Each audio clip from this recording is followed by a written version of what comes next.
या अली मदद दोस्तों। वीडियो शुरू करने से पहले एक छोटी सी रिक्वेस्ट। अगर आप चाहते हैं कि हम मौलाना हाजिर इमाम की गाइडेंस पर ऐसे ही डीप और रिसर्च बेस्ड डिस्कशंस लाते रहें तो चैनल को सब्सक्राइब ज़रूर करें। और बहुत जल्द हम नादे अली की एक स्पेशल सीरीज़ लेकर आ रहे हैं, इसलिए सब्सक्राइब करना ना भूलिए।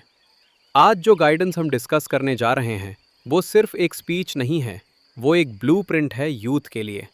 मुझे सबसे पहले एक लाइन ने बहुत टच किया कि इमाम और मुरीद का जो बॉन्ड है वो परमानेंट स्पिरिचुअल बॉन्ड है। बिल्कुल। और जब ये कहा जाता है कि मैं आप पर नजर रखता हूँ, मैं आपके लिए दुआ करता हूँ, तो ये सिर्फ इमोशनल सेंटेंस नहीं होता। इस्माइली तरीका में इमाम वक्त का रहनुमा होता है, सिर्फ स्पिरिचुअल ही नहीं बल्कि प्रैक्टिकल जिंदगी के लिए भी। और देखो फोकस किस पर है, यूथ। क्यों? क्योंकि ये फॉर्मेटिव टाइम है। जो डिसीजंस आज लिए जाते हैं वो अगले 30 से 40 साल डिफाइन करते हैं। एजुकेशन, हैबिट्स, कैरेक्टर, सब इसी फेज में शेप होता है।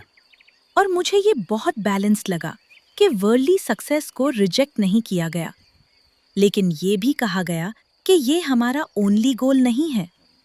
आज का सेक्युलर वर्ल्ड सिर्फ करियर, सैलरी और स्टेटस को सक्सेस मानता है, लेकिन अगर स्पिरिचुअल फाउंडेशन वीक हो तो अंदर से इंसान खाली महसूर करता है।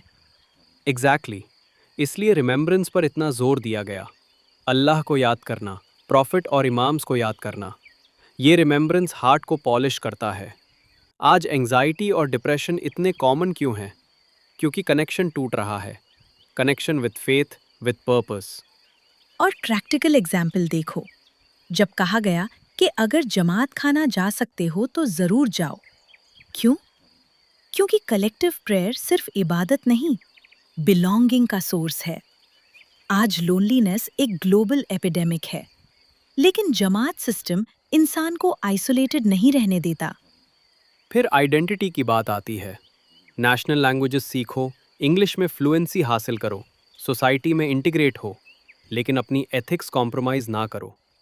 ये बहुत पावरफुल बैलेंस है। रूट्स भी रखो और विंग्स भी। हाँ, और मुझे एक लाइन बहुत मीनिंगफुल लगी। You are not transients, put down roots. यानी जिस मुल्क में रहते हो वहाँ लॉयल और कंट्रीब्यूटिंग सिटीजन बनो। ये सिर्फ सर्वाइवल नहीं, एक्टिव कंट्रीब्यूशन का मैसेज है। एजुकेशन पर जो एम्फोसिस था वो सिर्फ डिग्री तक लिमिटेड नहीं। इमाम ने कहा, एजुकेटेड पर्सन क्यूरियस होता है। आज के फास्ट चेंजिंग वर्ल्ड में लाइफ लॉन्ग लर्निंग ज़रूरी है। अगर आप अडेप्ट नहीं करोगे तो सिस्टम आपको पीछे छोड़ देगा। और मुझे ये बहुत हम्बल एग्जाम्पल लगा कि खुद ने कारपेंटर होने का जिक्र किया, यानी डिग्निटी ऑफ लेबर। हर कोई सीईओ नहीं बन सकता, लेकिन हर कोई वैल्यूएबल हो सकता है। इस्माइली एथिक्स में काम की इज्जत होती है, टाइटल की नहीं। टेक्नोलॉजी पर जो वार्निंग थी वो आज के टाइम में सबसे रेलेवेंट है। Screen addiction, miss information, mental health issues, ये रियल चैलेंजेस हैं। मैसेज क्लियर था, टेक्नोलॉजी को कंट्रोल करो, उसके कंट्रोल में मत आओ। और एक्सेसिव स्क्रीन टाइम के जो इफेक्ट्स बताए गए, isolation, loneliness, erosion of social skills, ये हम रोज देखते हैं। इसका सल्यूशन भी दिया। स्पोर्ट्स खेलो, फिजिकली एक्टिव रहो, फ्रेंड्स से मिलो। 44 इमाम ने भी स्पोर्ट्स पर जोर दिया था, और ये ट्रेडिशन कंटिन्यू हो रहा है। बुक्स पर जो एम्फोसिस था वो मुझे फ्यूचर ओरिएंटेड लगा। आर्टिफिशियल इंटेलिजेंस के ज़माने में एम्पथी रेयर होगी और रीडिंग एम्पथी को डेवलप करती है।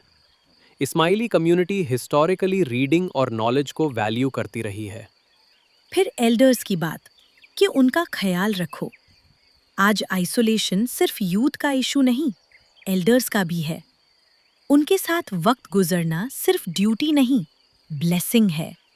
वहां से हिस्ट्री और विजडम मिलती है। और climate change, stewardship of Allah's creation, यानी एनवायरनमेंट सिर्फ पॉलिटिकल इशू नहीं, स्पिरिचुअल रिस्पॉन्सिबिलिटी है। जो चॉइसेस हम आज करते हैं वो फ्यूचर जनरेशन्स को अफेक्ट करते हैं। मुझे सबसे ज्यादा ये लाइन इम्पैक्ट करती है कि इमाम की खुशी हमारी खुशी से जुड़ी हुई है। जब हम स्पिरिचुअली और एथिकली स्ट्रांग होते हैं तो वो उनकी खुशी होती है। और जब चैलेंजेस आए, मैसेज सिंपल था, याद रखो, इमाम आपके साथ हैं। ये साइकोलॉजिकल स्ट्रेंथ देता है। इंसान को फील होता है कि वो अकेला नहीं। तो अगर समराइज करें, ये गाइडेंस 3 पिलर्स पर खड़ी है: फेथ, एजुकेशन और एथिकल लिविंग। इन तीनों को बैलेंस करो तो फ्यूचर सिक्योर है। और यूथ के लिए क्लियर रोड मैप है। अपनी स्पिरिचुअल लाइफ नर्चर करो, एजुकेशन कॉम्प्रोमाइज मत करो, टेक्नोलॉजी वाइजली यूज़ करो, स्पोर्ट्स और रीडिंग को हैबिट बनाओ, एल्डर्स का ख्याल रखो, एनवायरनमेंट कॉन्शियस रहो और सोसाइटी में पॉजिटिव कंट्रीब्यूशन दो।